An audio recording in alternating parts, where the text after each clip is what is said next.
All right, so this is the example one, which is how do teachers eat.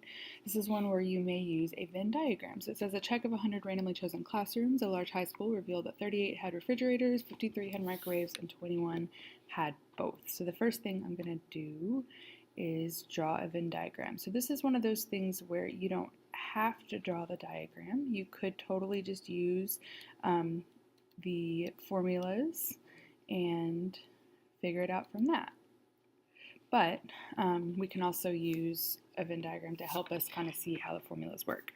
So I'm going to fill this in. I'm going to start with the middle. 21 had both, so I'm going to put 21 in that kind of overlap region. And then the entire circle for fridge needs to contain 38, because that's how many people had a refrigerator. But 21 are obviously in this little overlap area, so that leaves 17 over here that only have a refrigerator. Same with microwave, 53 total have a microwave, but that includes the 21 that we already stuck in the middle. So that leaves 32 that only have a microwave. And if we kind of look at this, we see we have 17 who have only a fridge, 21 who have both, 32 have only a microwave. That leaves 70 people, which means that there are 30 people out of the original 100 that are out here. And these are people that don't have either a refrigerator or a microwave, and that's important to know as well. So our first question says, what is the probability that a randomly selected classroom has a microwave or a refrigerator? So anytime we see the word or in statistics, we are referring to one or the other or both. So or always means one or the other or both. So if I just look at my diagram, I can see that 17 have just a fridge, 32 have just a microwave, and 21 have both.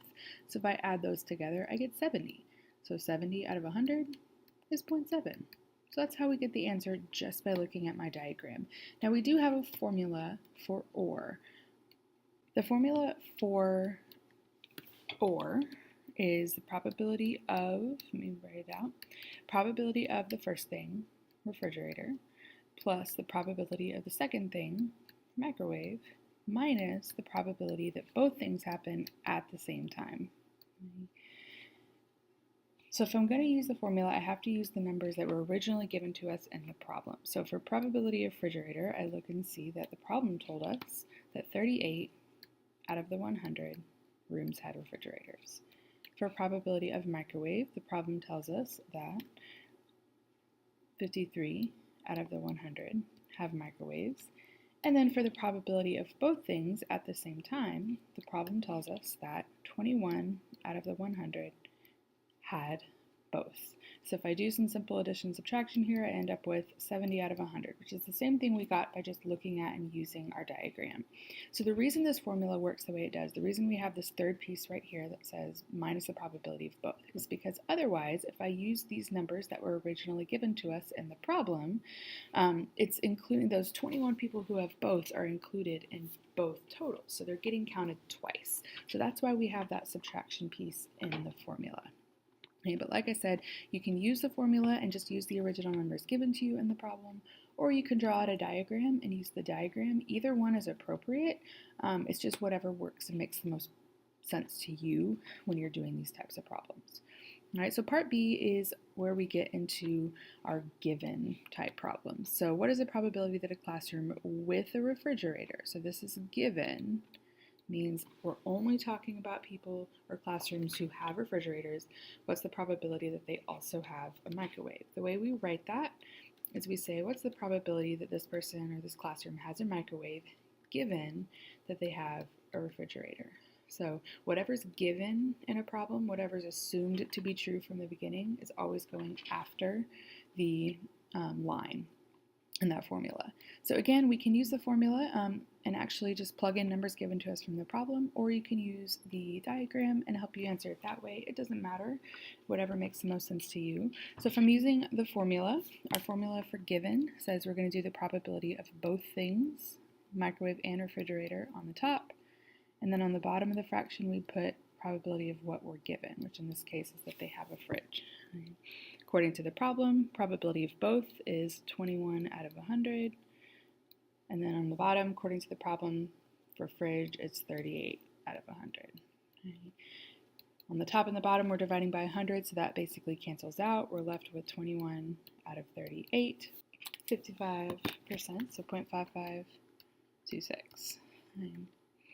Same thing for part C, probability of class with a microwave also has a refrigerator. So this time we're saying what's the probability that someone has a refrigerator given that they have a microwave.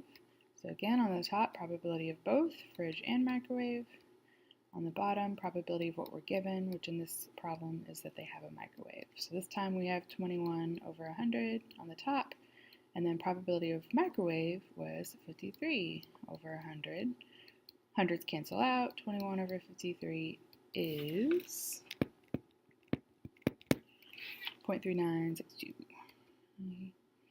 So that's how we would do it with a formula, these given problems. Now, if I'm looking at the diagram, what's the probability that a classroom with a refrigerator also has a microwave?